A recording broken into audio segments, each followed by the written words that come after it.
जी सलाम जी भाई। मुफ्ती साहब। वालेकुम सलाम। जी हाँ। जी अगर आप इजाज़त दें तो आज मैं आपसे एक पर्सनल सवाल करना चाहता हूँ। जी। मुफ्ती साहब, जो आपके चेहरे पे नूर है उसका राज क्या है? मतलब टाइट क्या है आप? लाइटें ज्यादा हैं। नहीं नहीं, ऐसा ऐसा तो नहीं है। मैंने आपका उसमें भी देखा है, अमेरिका वाला ब्लॉग भी। वहाँ तो हाँ। नेचुरल लाइट थी। और दूसरों से भी कंपेयर करके देखा। और मेरे एक उस्ताद थे, वो कहते थे कि जो आदमी का चेहरा होता है ना, वो हम्म, बता देता है कि आदमी एक नंबरी है या दो नंबरी है। तो ओके। मैंने कहा मैं मुफ्ती साहब से पूछूंगा कि उनकी डाइट का राज क्या है। तो हो सकता है अमेरिकन एक टैप एक वाटर। नंबर ही राज हो। तो ये नहीं, साबित हो गया। मैंने कहा मैंने कहा मैं आपके पूछूंगा उस्ताद शायद की मैं बात तो बाकी। तस्दीक हो गई। जी तस्दीक जी हो गई, बिल्कुल। अब लाइव एग्जांपल मिल गया। ठीक है जी। जी। चले आपकी सेहत को ऊपर वाला ठीक रखे आमीन। हमेशा। ऐसे ही बरकरार रखे। मुफ्ती साहब, अभी जो पिछले साहब से बात हो रही थी उस पर मैं दो पॉइंट जस्ट ऐड करना चाहूंगा कि जैसे एक देश है नॉर्थ कोरिया जैसा, और वो केवल अपने दिफा के लिए बनाता है एटम बम वगैरह। वो किसी देश से कोई मतलब नहीं रखता। अब सऊदी जैसा एक देश है जो बिल्कुल इस्लामिक स्टेट है, जिसके पास नॉर्थ कोरिया से ज्यादा पावर है, और वो वहाँ पे मैसेज भेजता है कि हमको इस्लाम का प्रचार प्रसार करना है, और आप हमें इसकी इजाज़त दें। और किम जोंग उन जैसा आदमी है, वो कहता है आप हमें कोई मतलब नहीं, हमें जैसे रहना है वैसे रहने दो।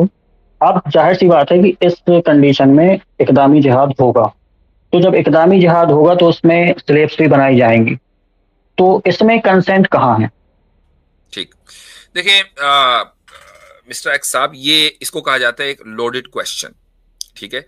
आपने और ये खुद एक फैलेसी है। आपने जो एग्जांपल्स दी, नॉर्थ कोरिया एक एक्सट्रीम है, सऊदी अरब एक दूसरे एक्सट्रीम पर है, यानी जियोग्राफिकली भी, और बीच में कई ममालिक हैं जिनका, यानी जाहिर सी बात है कि सऊदी अरब एकदम नॉर्थ कोरिया तो नहीं जाएगा ना।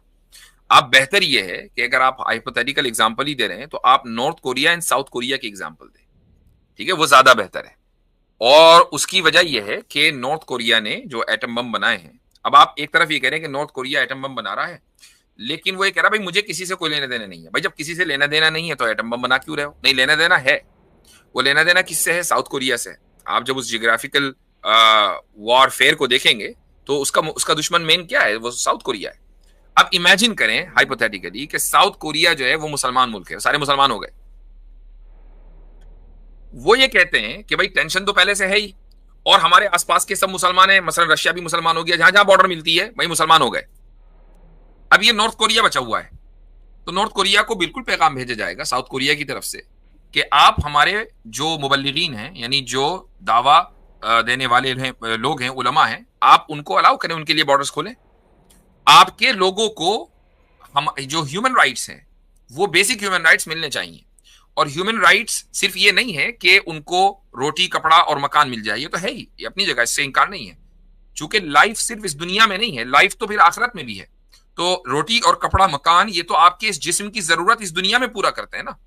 लेकिन रूह जिसकी जिंदगी इस दुनिया के बाहर दूसरी दुनिया में भी है, उसकी जरूरत कैसे पूरी होगी? उसकी जरूरत उस तरीके से पूरी होगी कि अगली दुनिया में जब ये रूह जाए तो वहां वो परेशानी में ना हो। वहां सुकून के लिए अल्लाह के ऊपर ईमान लाना जरूरी है। और किंग जोंग उन ने अपनी कौम को मसलन डिप्राइव किया हुआ है उस बेसिक ह्यूमन राइट से। तो साउथ कोरिया की तरफ से बिल्कुल पैगाम जाएगा कि आप उन तक ये पैगाम पहुंचने दें, फिर उनकी मर्जी है कि वो कबूल करें ना करें। और अगर वो पैगाम को कबूल नहीं, अगर बॉर्डर्स नहीं खोली जाएंगी और नॉर्थ कोरिया ने मसलन कहा कि नहीं हम किसी को अलाउ नहीं करेंगे, हम अपने लोगों को इस बेसिक ह्यूमन राइट से डिप्राइव रखेंगे, तो बिल्कुल साउथ कोरिया को यह हक होगा कि वो नॉर्थ कोरिया के ऊपर हमला करे। नहीं, इसमें जिनको स्लेव बनाया जाएगा, जिन खासकर औरतों को, उनका क्या गुनाह होगा? नहीं, वो ये उनकी बात कंसेंट तो मैंने, थी नहीं। राइट, ये मैंने कई मरतबा इस चीज को क्लियर किया है कि जो स्लेवरी है ना, उसकी बुनियाद, उसका ताल्लुक पब्लिक से नहीं है, आम पब्लिक से नहीं है। स्लेवरी का ताल्लुक सिर्फ सोल्जर्स से है। ठीक है। हाँ, अब अगर पूरा मुल्क ही मसलन सोल्जर बन गया, हर आदमी जो है वो साउथ कोरिया के खिलाफ खड़ा हो गया, तो ठीक है, फिर हर एक आदमी को सोल्जर के तौर पर ट्रीट किया जाएगा। लेकिन अगर सोल्जर्स ही लड़ेंगे, मैन एंड वुमेन, तो फिर ये जो स्लेवरी है इसका एप्लीकेशन भी उन्हीं के ऊपर होगा, आम पब्लिक के ऊपर नहीं होगा। ओके, इसमें एक दूसरा पॉइंट और है मुफ्ती साहब की। जैसे कहा जाता है कि अल्लाह ने पूरे दुनिया में, जब से दुनिया बनी है, 1,24,000 के आसपास पैगंबर भेजे और फिर लास्ट में प्रॉफेट मोहम्मद साहब को भेजा। तो ये ठीक है, पहले जितने भेजे वो एकदम से सारे मैसेज एकदम से खत्म कर दिए गए, अब लास्ट मैसेज के लिए कहा जा रहा है कि फिर से जीरो से स्टार्ट करो और पूरी दुनिया में फिर से उसके लिए रमजान में भी आपको खून बहाना पड़े तो बहाओ, तो ये कहाँ तक सही है? देखें, ये भी एक दोबारा कहूंगा कि लोडेड क्वेश्चन है। उसकी बजाय आप ये कह रहे हैं कि एकदम मैसेज खत्म कर दिए गए, खत्म कर दिए नहीं, खत्म हो गए। ठीक है, जाहिर है कि इस दुनिया के अंदर तब्दीली मुस्तकिल होती है, इस दुनिया का यही नेचर है। कोई भी मैसेज होगा उसके अंदर तब्दीली आएगी कुछ अरसे के बाद। यहां तक कि इस्लाम का जो पैगाम है ना, उसके अंदर भी तब्दीली आती है, यानी नेचुरली उसको वापस रिवाइव किया जाता है। एक कॉन्सेप्ट है जिसको बोला जाता है द कॉन्सेप्ट ऑफ रिवाइवल। ठीक है, जिसको हम उर्दू में या अरबी में तजदीद बोलते हैं। और जो वो रिवाइवलिस्ट होता है, जो रिवाइव करता है, उसको मुजद्दिद बोला जाता है। हदीस में मौजूद है कि अल्लाह ताला हर साल, हर 100 साल में, हर सदी में एक मुजद्दिद भेजता है।